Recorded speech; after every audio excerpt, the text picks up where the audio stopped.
आपकी निगाह कितनी आला थी।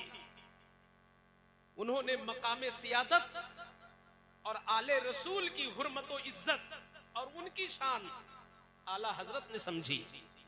जब ही एक मकाम पर फतावा रज़विया में लिखते हैं, वो हम सब के लिए दर्स है, आप लोगों के लिए दर्स है। फरमाते हैं कि आले रसूल की वो अजमत है, आले रसूल की वो शान है कि अगर किसी शहर में कोई काजी हो और बिल फर्ज अगर आले रसूल से कोई ऐसी लग़ज़िश हो जाए और हुकूमत इस्लामी हो, तो जाहिर सी बात है कि इस्लामी हुकूमत में इस्लामी कानून चलता है। बेशक बेशक।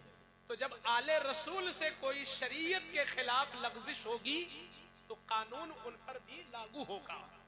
लेकिन आला हजरत की निगाह देखे और आले रसूल का रुतबा जरा देखिए।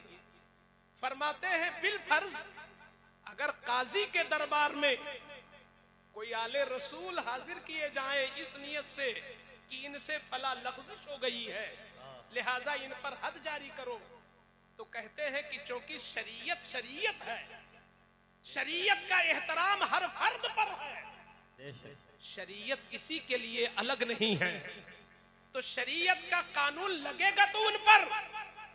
मगर जब काजी उन पर हद जारी करवाए तो हद की नियत न करे कि मैं इनको सजा दिलवा रहा हूं, बल्कि इनका मकाम यह है कि नियत ये करे कि इनका जिस्म बड़ा मुबारक जिस्म है, इनका जिस्म बड़ा मोहतरम जिस्म है, इनके मोहतरम और आला व बाला जिस्म पर ये दुनिया का गुबार पड़ गया है, तो मैं उसे साफ करने की सआदत हासिल कर रहा हूं।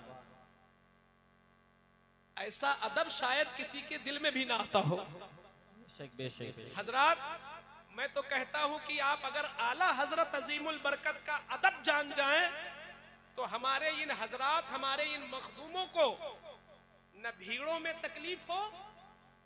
मैं तो ये समझता हूं कि कभी कभी मैं अपना मुशाहिदा करता हूं कि ये हजरात चाहते इन्हें जिस्मानी तकलीफ होती है, ये इतने थके होते हैं कि बराबर इनका सफर होता है, मगर आप लोग होते हैं जो इतना इज़्दिहाम और भीड़ लगाकर इन्हें मजीद तकलीफ पहुंचाते हैं।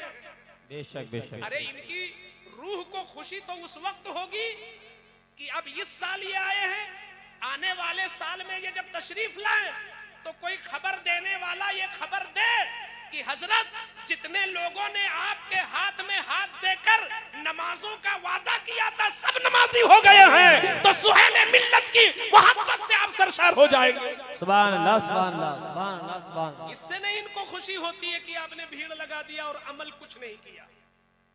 आप अमली तौर पर वो कारगुजारी साबित कर दो और ये दिखा दो कि यकीनन हमने रस्मी तौर पे हाथ नहीं दिया था और मुंह से यूं ही नहीं किया कहा था कि मैंने ये हाथ गौसे आजम के हाथ में दिया, हमने दिल की जबान से इस बात का इकरार किया था। तो ये हमारे लिए और आपके लिए बड़ी सआदत है कि हमारे दरमियान ये जो तशरीफ फरमा है आले रसूल ही नहीं है, आले रसूल के साथ नाइबे रसूल भी है। अल्हम्दुलिल्लाह, ये तो डबल फजीलत है ना। सुभान अल्लाह जी, आले रसूल भी है, नाइबे रसूल भी है, और न जाने कितने नाइबे रसूल की सरपरस्ती फरमाते हैं। बेशक बेशक। उस शरीफ घराने, उस आला घराने से इनका तसव्वुर, इनका ताल्लुक है जिस घराने पर खुसूसी नजर है सरकार गौसुल आजम। सुभान अल्लाह, सुभान अल्लाह, सुभान अल्लाह। कादरियत है गौसुल आजम की। बेशक, माशाअल्लाह। जब इनके जद्दे आला कालपी शरीफ गए थे मजीद कादरियत का फैजान और लेने के लिए, तो शाह फजलुल्लाह ने क्या यही कहा था कि मैंने तुमको दिया? नहीं, उठा के किताबें देख लो, जाने वाले साहिबुल बरकात है, जाने वाले शाह बरकतुल्लाह है, मुलाकात जिससे हो रही है वो शाह फजलुल्लाह है, मगर जब मिलाया सीने से सीना तो जुमला यही था, दरिया दर दरिया पेवस्त, एक दरिया दूसरे दरिया में मिल गया। वाह वाह वाह, नारे तकबीर, हाथ उठा के बोले नारे तकबीर, नारे रिसालत, नारे रिसालत। नारे रिसालत सैयदी सरकार सरकार सोहेले मिल्लत वाहिदी दूल्हा नारे तकबीर नारे रिसालत। जिस गद्दी पे आप जलवागर हैं इस वक्त, जिस गद्दी से आज कौम की खिदमतें कर रहे हैं, वो गद्दी बड़ी अजीम गद्दी है। बेशक सैयदना मीर अब्दुल वाहिद बिल गिरामी की गद्दी को आप मामूली समझते हो? आप ही की औलाद तो है मीर सैयद अब्दुल जलील अलैहि रहमा, सुभान अल्लाह, जिनके पोते हैं साहिबुल बरकात। सुभान अल्लाह। और साहिबुल बरकात को आलमे रूया ही नहीं, आलमे बेदारी में भी गौसुल आजम की जियारत हुई। सुभान अल्लाह। और गौसुल आजम ने साहिबुल बरकात ही से कहा था कि मैं वादा करता हूँ कि उस वक्त तक जन्नत में कदम नहीं रखूंगा जब तक तुम्हारे मुरीदों को नहीं दाखिल करा लूंगा। सुभान अल्लाह। अब ये मुरीदों के ऊपर है कि पहले मुरीद तो बन जाए। मुरीद बन जाओ, हकीकत में अब हमारी जिम्मेदारी है। आकाओं का तो अब्रे करम छाया हुआ है तुम्हारे ऊपर। गुलामों के ज़र्फ में कितनी जगह है, गुंजाइश कितनी है। हमें बावफा मुरीद बनना है, हमें सच्चा मुरीद बनना है, हमें वो मुरीद बनना है जो सरकार गौसुल आजम की तहरीरों से जाहिर है। जिनको मुरीद उन्होंने कहा है, जिसके दिल में तकब्बुर न हो वही मुरीद हो। जिसके दिल में तकब्बुर न हो, जो मैं सुना रहा था कि फारूक आजम हिल गए, दहल गए और कहते हैं मिस्री कबा हटा लो, मिस्री कबा हटा लो, कहीं ऐसा न हो कि फारूक हलाक हो जाए। क्योंकि आका फरमाते हैं ला यदखुलुल जन्नत मन काना फी क़ल्बिही मिस्कालु हब्बति मिन खरदलिम मिन किबर।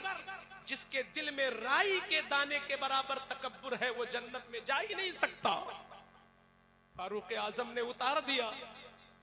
आज हमारे लिए ये इबरत की चीज है कि हमारे अंदर भी असल में मामलात ये है कि हमारी कौम ये चाहती है कि कोई ऐसी चीज सुनाओ जो हम पर फिट न हो, किसी और पर हो, ताकि हम आपको दाद तो दे सके। क्या कहने आप कोई ऐसी मार मारो कि दूसरों पर वो मार जाए, हम बरी हो जाए, हम धुले धुलाए हो जाए, हम ऐसे हो जाएं जैसे आज ही माँ के पेट से पैदा हुए हैं। तो अगर ऐसी तकरीर सुनाना है, अगर ऐसी तकरीर आपको सुनना है तो बहुत तकरीर मिलेंगी आपको मोबाइल में, आप देख के बुला लो। मैं तो वो तकरीर सुनाने आया हूँ कि वो चोट पहले मेरे ऊपर लगे फिर आप पे वो चोट लगे। उस दर्द का एहसास करो, उस दर्द का एहसास करो ताकि सीधी राह तुम्हें मिल जाए।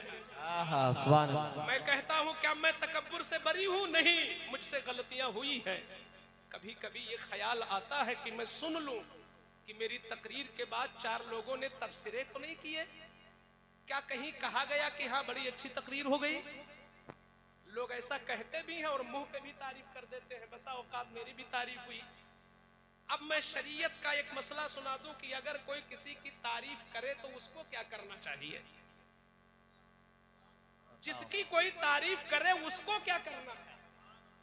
शैतान इतना बड़ा मक्कार है दोस्तों कि जब वो जन्नत के करीब जाके हजरत आदम के लिए सबब बन गया और जब वो पीर अब्दुल कादिर के दरबार में जाकर के इतनी बड़ी खतरनाक साजिश लेके पहुंचा कि सरकार पीर अब्दुल कादिर 25 साल से जंगलों की सैर कर रहे थे, पत्तियां खा रहे थे, सख्त भूख सख्त प्यास, और बादल बन के आ गया और बड़ी मीठी सुनहरी आवाज में कहता है अब्दुल कादिर तुमने पत्तियां खा खा करके और वो भी ईशा के वजू से तुमने फजर पढ़ लिया। इतनी बड़ी रियाजत, ईशा के वजू से तुमने फजर पढ़ लिया। वाकई तुमने इबादत का हक अदा कर दिया। मैं तेरा रब हूँ। कहो माज़अल्लाह। आवाज क्या आई? मैं तेरा रब हूँ। इस जमीन पर तेरी तरह किसी ने इबादत नहीं किया। तूने ईशा के वजू से फजर पढ़ ली है और एक दिन नहीं बरसहा बरस तूने ये काम किया है। चल मैं तेरे ऊपर से आज से नमाज माफ कर देता हूं। ये कितनी बड़ी खतरनाक साजिश थी, मगर मैं वही बात कहता हूं, जब खतरनाक साजिश होती है तो जिहालत हमें ले डूबती है।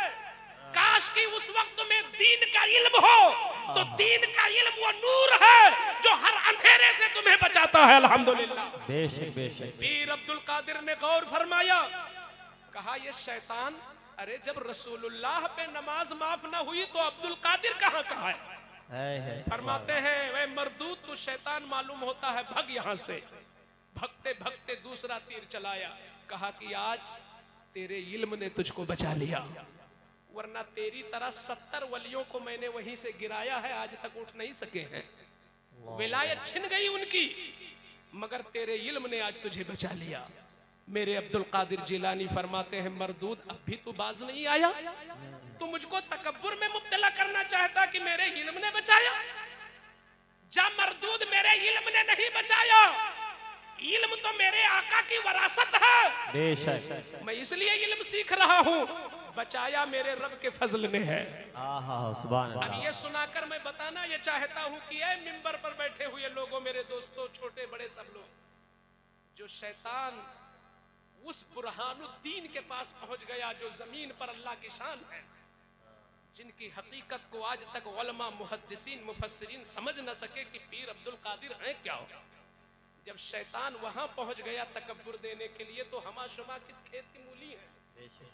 कहीं ऐसा तो नहीं नात के बाद जो तारीफ होती है ये शैतान की तरफ से तुम्हारे लिए धक्का लग रहा है कि कहीं तुम मुब्तला हो जाओ तकब्बुर में, ताकि जिंदगी भर की नातखानी में आग लग जाए। इसलिए जब जब किसी की तारीफ हो तो बंदा क्या करे, मैं बताता हूँ। पहली बात उलमा फरमाते हैं कि मुंह पे तारीफ करना, अगर तारीफ करने वाले की नीयत सही है तो जायज है, और चापलूसी की नीयत है तो हराम नाजायज है। अगर नीयत सही है, क्या नीयत, कि मैं तारीफ करके इसका हौसला बढ़ा दूं ताकि ये और तरक्की करे। जैसे छोटे बच्चों की तारीफ की जाती है हौसला बढ़ाने के लिए, अगर आप किसी शायर, मुकर्रिर, नाजिम की तारीफ करते हैं हौसला बढ़ाने के लिए, तो मुंह पे भी तारीफ जायज है, इसलिए कि रसूलुल्लाह ने सिद्दीक़ अकबर की तारीफ मुंह पे भी फरमाई है। रसूलुल्लाह ने साद बिन वक्कास की तारीफ मुंह पे फरमाई है। रसूलुल्लाह ने उमर की तारीफ मुंह पे फरमाई है। मगर जो नीयत वहां थी वही नीयत यहाँ होना चाहिए। अब अगले ने तारीफ किया, अब हमें क्या करना है। शैतान वहां पहुंच जाता है कि अगला तारीफ कर रहा है, तुम खुश हो जाओ अंदर से, मुस्कुरा दो कि माशाअल्लाह, मुबारक हो, शुक्रिया शुक्रिया। ये शुक्रिया जो कहलवा रहा ना, ये वहीं से है।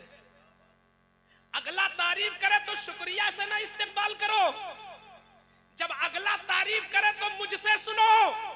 सरकार सुहेले मिल्लत के कदमों को चूम कर अपने मखदूमाने गिरामी की एक सच्ची यादगार जो सरकार सुहेले मिल्लत की शक्ल में जलवागर है, ये मेरी जिंदगी के वो लम्हात हैं कि अगर तराजू पे रखे जाए तो इस बरकाती की जिंदगी के वो लम्हे हेच हैं जो सदियों, जो सालों तक अलग गुजरे, वो लम्हे भारी हैं जो सुहेले मिल्लत के कुर्ब में गुजर रहे हैं। सुभान अल्लाह, इनके कदमों का बोसा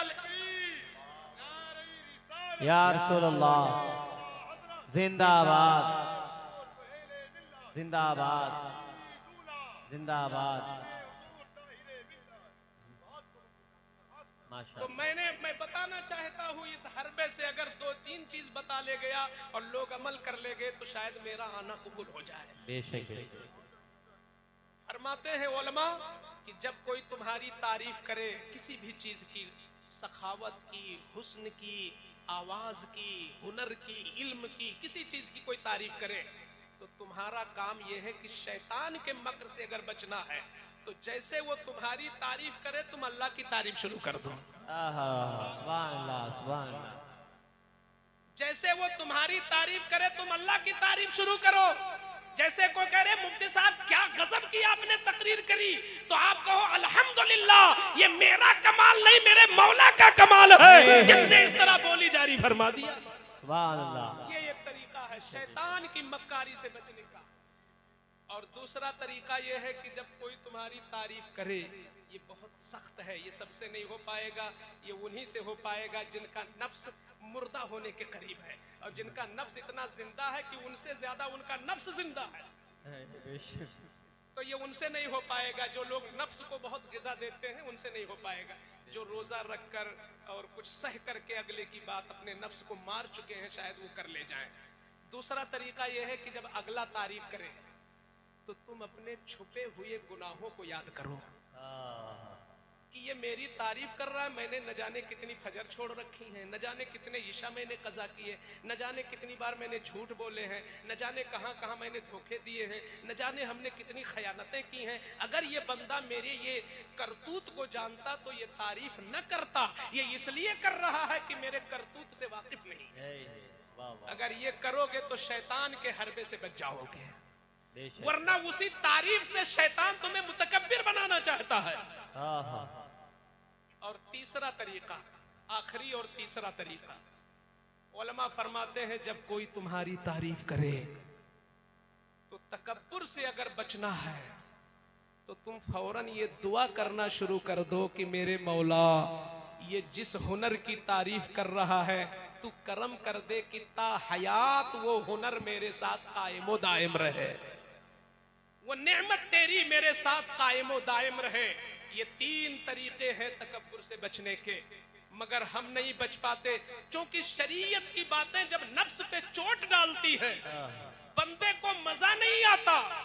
बंदा तो ये सुनना चाहता है कि इससे ये कह दो कि जैसे तुम हाथ उठा के एक बार सुभान अल्लाह कहते हो, अल्लाह ताला उस लफ्ज के सदके में करोड़ों फरिश्ते पैदा करता है जो तुम्हारे मरने के बाद कयामत तक तुम्हारी कब्र पे तुम्हारी बख्शिश की दुआ करते रहेंगे। जब ये कहता है तो लोग कहते हैं सुभान अल्लाह। ये चीज नहीं सुनना चाहते। या रसूल अल्लाह, जिंदाबाद जिंदाबाद।